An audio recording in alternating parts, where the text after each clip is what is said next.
You know, when you think about a medical diagnosis, there is this heavy expectation of absolute precision. Oh, absolutely. Like you want it to feel like engineering, you break your arm, the x-ray shows that jagged white line, and the doctor just points at the screen and says, well, there it is. Yeah, it feels binary. You're looking for a clear broken or not broken, which, provides a real sense of certainty. Right. In a clinical setting, we crave that visible, perfect categorization because, lives are quite literally on the line. Exactly. We diagnose, we treat, we move on. Yeah. But then you step into the world of the entrance exams required to actually get into those nursing programs. Oh, yeah. The exams. Right, tests like the TEAS or the HESI. And suddenly that reliable x-ray machine is just like completely malfunctioning. You're staring at a grammatical landscape that is incredibly murky. It is the absolute definition of diagnostic muddy waters. And test takers often feel blindsided by it because, well, they expect the language section of a science-based exam to follow strict, logical rules. Like math. Right, exactly like math or anatomy or pharmacology.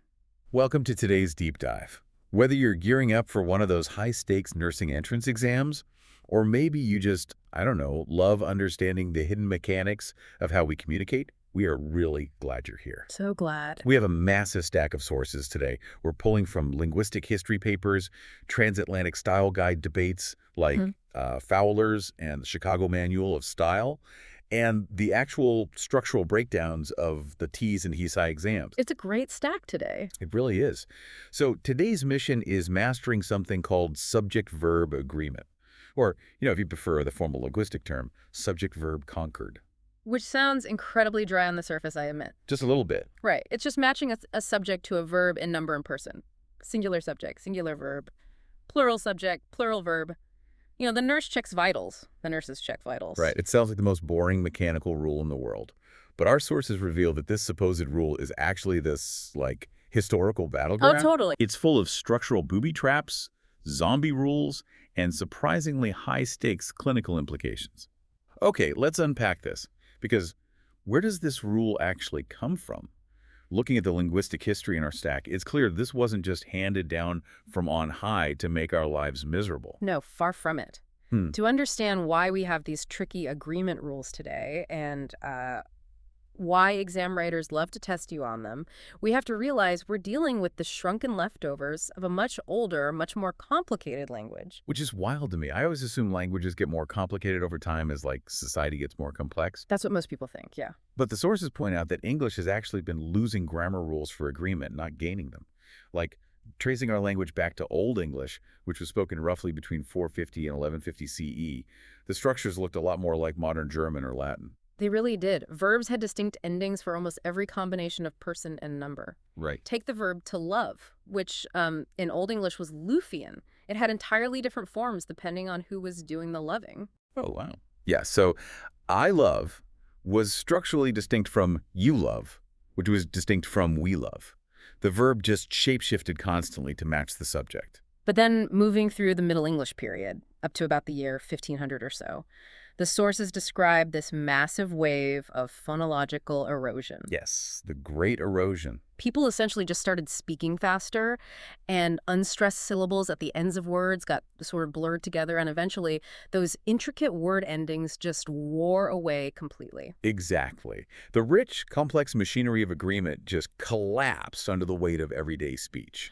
By the time modern English stabilized, almost all of those distinct endings had vanished. We were left with, essentially, one surviving marker for subject-verb agreement in the present tense. And that little S we put on the end of a verb for a third-person singular subject. Right. So we say she walks, he walks, the nurse walks, but it's I walk, you walk, they walk. So the modern rule we memorize for these exams, it isn't the foundation of a house.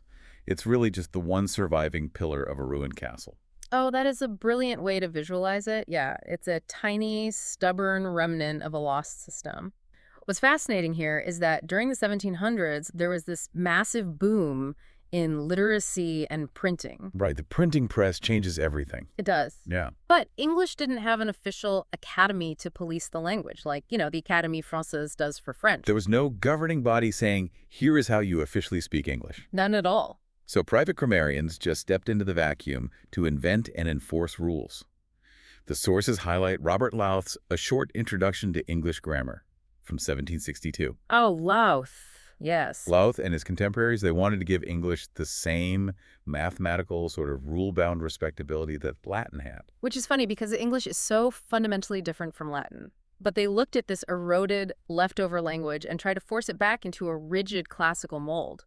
They layered this very artificial fussiness over English to make it behave. And because they layered these strict Latin-style rules over our ruined castle of a language, we're left with these bizarre edge cases where the grammatical form clashes heavily with our logical brains. And that friction is exactly where the TEAS and HESI exam writers lay their traps for you.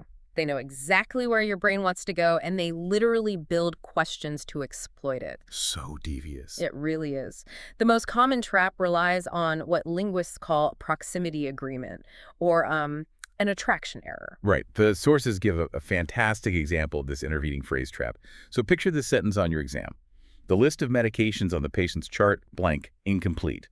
And you have to choose is or are. Right. And if you're reading quickly, your eye just scans the words medications and chart. Which are right next to the blank. Exactly. And your brain naturally gravitates toward the plural are because medications is sitting right there next to the blank space. Yeah. But the actual grammatical subject of that sentence is buried way earlier. The subject is list, Right. which is solidly singular. A practical tip for anyone taking these tests mentally or, even physically with your pencil, just cross out the prepositional phrases. That is the best advice. Right. Cross out of medications. Cross out on the patient's chart. You are left with the core framework, which is just the list is incomplete. Those intervening phrases act like a grammatical magnet trying to aggressively pull the verb away from the true subject. And you have to insulate your verb from that magnet. The verb must agree with the true subject, no matter how many descriptive words or prepositional phrases are just crammed between them. Right. The exams also love to use inverted sentences to mess with your orientation. Oh, these are brutal. Sentences that start with there or here. For example, there is 1 dose remaining versus there are 3 doses remaining. These are incredibly tricky under time pressure. In English, we're deeply cognitively conditioned to expect the subject to come before the verb. Like it's our default subject-verb-object pattern. Yeah, the actor does the action. Exactly. But in sentences starting with there or here, the true subject hides after the verb. The word there is just a dummy subject. It's like an adverb pretending to be a noun just to hold the sentence open. Yes. You literally have to look ahead into the future of the sentence to find what you're agreeing with. Dose is singular, so you work backward to is. Doses is plural, so you work backward to are. It forces you to hold the structure of the sentence in your working memory while you read, which is exactly why it's such an effective way to test reading comprehension and attention to detail. But the trap that seems to cause the most genuine cognitive dissonance, I think, involves indefinite pronouns. Oh, yes. Words like everyone, everybody, someone, each, neither. Here's where it gets really interesting, because if I say the word everyone, I am clearly visualizing a crowd of people. Obviously. My logical semantic brain says that is plural. That is a group. And the semantic pull, the actual meaning of the word, drags you powerfully toward a plural concept. Yeah. But grammatically, structurally, these words are treated as strictly singular. It's so counterintuitive. It is. You have to write, everyone on the unit is required to complete the training. You just cannot use are. Even though everyone conjures an image of, 50 nurses crammed into a break room. Yeah, it doesn't matter. You have to shut off the part of your brain that visualizes the reality of the crowd and rely purely on the cold grammatical convention. Everybody is accounted for. Neither is available. It feels completely wrong in your mouth, but it is dramatically mandated. It really highlights the difference between notional agreement, which is agreeing with the idea of a word, and formal agreement, which is agreeing with its strict structural shape. Which naturally leads to another major headache in the sources, and that's compound subjects. Because if indefinite pronouns mess with our heads because they feel plural, but are grammatically singular, what happens when we literally have multiple subjects grouped together? That introduces a completely different split logic. Let's start with subjects joined by and. In almost all cases, and acts like a plus sign in math. It adds things together to create a plural entity. The heart and the lungs work together. Plural verb. But the style guides point out a rather delicious exception to the and rule, the unified idea exception. I love this one. Right. What happens if the two things form a single recognizable entity. The classic culinary example is macaroni and cheese. You would say, macaroni and cheese is on the menu. Exactly. You wouldn't say macaroni and cheese are on the menu because you weren't serving a bowl of dry, uncooked macaroni sitting next to, like, a cold block of cheddar. Right. They have fused into one unified dish. That fusion allows it to take a singular verb. But if we switch the conjunction from and to or nor, the mathematical logic completely shifts. How so? Well, or doesn't add things together. It presents mutually exclusive alternatives. Because of that, the rule changes to something entirely positional. The verb agrees with whichever subject is physically nearer to it in the sentence. Oh, wow. So let me map this out. Its a sentence is, neither the physician nor the nurses. The verb is sitting right next to the word nurses, which is plural. Yep. So it becomes, neither the physician nor the nurses were available. That's the rule. But test writers love to flip the order of the nouns to see if you're actually paying attention to the proximity. Sneaky. So if it reads, neither the nurses nor the physician. Now, physician is nearer to the verb, so it becomes, nor the physician was available. You got it. You flip the order of the nouns, you flip the verb.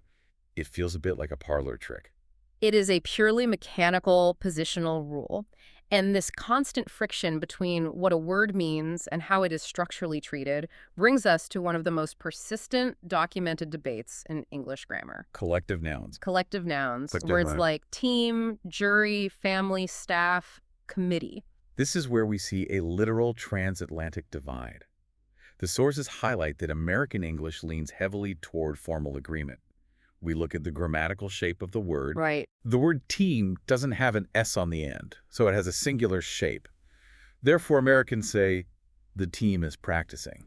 Yeah, American usage tends to view the collective noun as a single, faceless, monolithic unit. Which makes sense. It does. But British English, however, leans heavily toward notional agreement. They look at the meaning behind the word. The speaker is thinking about the individual breathing players that make up the team, so they use a plural verb. The team are practicing. The style guides are absolutely entrenched on this issue, too. The Chicago Manual of Style, which represents the American Publishing Standard, aggressively defends the singular verb. Very aggressive. Meanwhile, Fowler's Modern English Usage, the British Standard, staunchly defends the plural. And neither is universally right. It is entirely a regional convention dressed up as a universal law. Which perfectly proves that grammar rules are not timeless physics. They're Yeah. social conventions. And because they're social conventions, they are subject to change. They can evolve, or they can simply outlive their usefulness. Which brings us to the most frustrating phenomenon for test takers, and that is zombie rules. Ah, the zombies. These are rules that actual linguists and usage experts abandoned ages ago.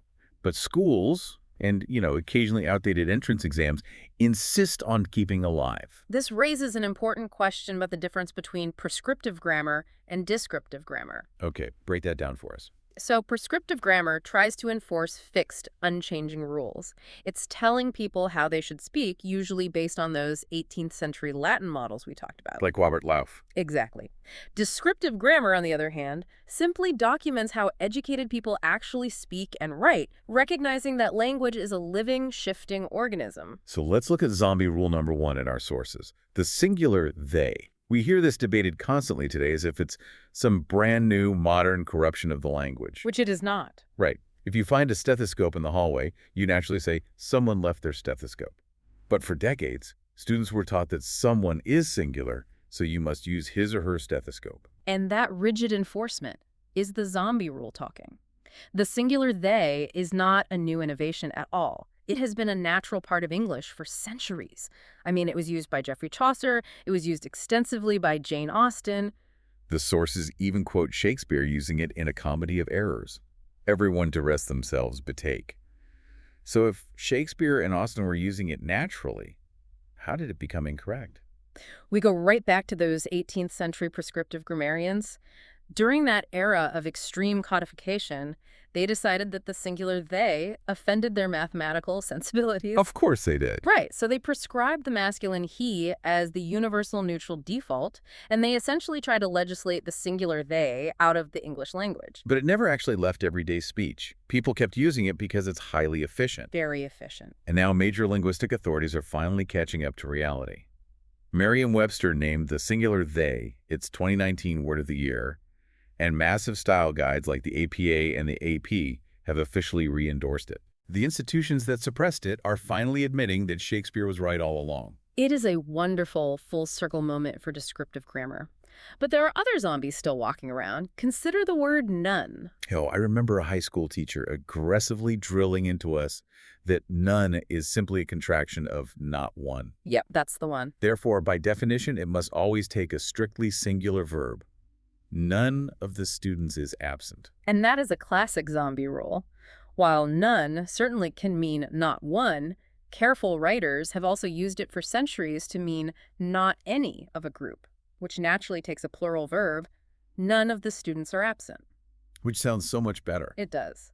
Today, almost all major usage authorities accept both, and the plural form is undeniably more natural in everyday speech. We also see a massive live shift happening with words like data and media. These were originally strict Latin plurals, right? The plural forms of datum and medium. Historically, yes, rigid scientific style guides insisted that you must treat them as plural. You had to write, the data are clear. But general English usage has overwhelmingly shifted away from that. People now treat data as a singular mass noun, much like the word information. I mean, you wouldn't say the information are clear. Definitely not. So saying the data is clear is becoming the accepted standard, despite what the Latin origins dictate. It shows how the rules drift as our collective habits change. It really does. But this brings up a rather massive practical question for you, the listener, who is about to sit down and take a high-stakes nursing exam. If the language is constantly shifting, if there are transatlantic divides and zombie rules and 18th century grammarians just making things up, why do exams like the TEAS and HESI still test subject-verb agreement so rigorously? That's the million-dollar question. If we connect this to the bigger picture, you have to realize that in nursing, agreement is not just an abstract academic checkbox. Clinical documentation, medication orders, incident reports, shift handoff communications, they all rely on absolute structural clarity. Going back to our X-ray metaphor from the beginning, you need a clean, unambiguous image. The sources outline how a misplaced plural in a chart note can genuinely obscure who or what that sentence is about. It's dangerous. Imagine a poorly written medication order that says, the list of daily dosages for the patient in bed 3 are to be doubled. That is a terrifying sentence. Because the verb are is plural, it grammatically attaches to dosages instead of the singular subject list. Wait, So do you double every single dosage on the list? Or did the doctor just mean to increase one specific dosage and they lost track of their own sentence structure? Wow. Ambiguity in a hospital setting doesn't just lose you points, it causes fatal errors. So what does this all mean for the exam itself? Like, why is it graded so harshly? Tests of subject-verb agreement serve as a highly effective professional proxy. They're a gradable stand-in for precision. When you write a cover letter for a nursing job or send a professional email to a doctor, an agreement error is the fastest way to signal to the reader that your writing is unedited. That makes sense. Readers judge subject-verb mismatches incredibly harshly, even if they couldn't actually quote the grammar rule you broke. It instinctively feels sloppy to the reader. Yes, sloppy. The exam tests your ability to pay attention to structural details because clinical work demands absolute attentiveness to physical details. It's a proxy for how carefully you monitor a patient. Exactly. Like, if you can't be bothered to match the verb to the subject in a controlled environment, a hiring manager might wonder if you can be trusted to match the correct medication to the correct chart during a chaotic shift. It sounds brutal, but that is the underlying logic of the exam.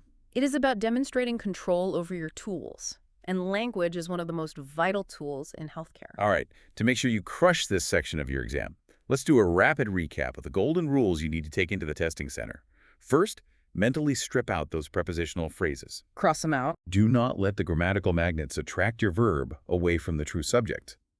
Second, remember the compound subject split, and usually makes it plural, but for or and nor, the verb matches whichever subject is physically nearer. Positional logic. Third, indefinite pronouns like everyone, each, and neither are strictly singular. Ignore the visual of the crowd in your head.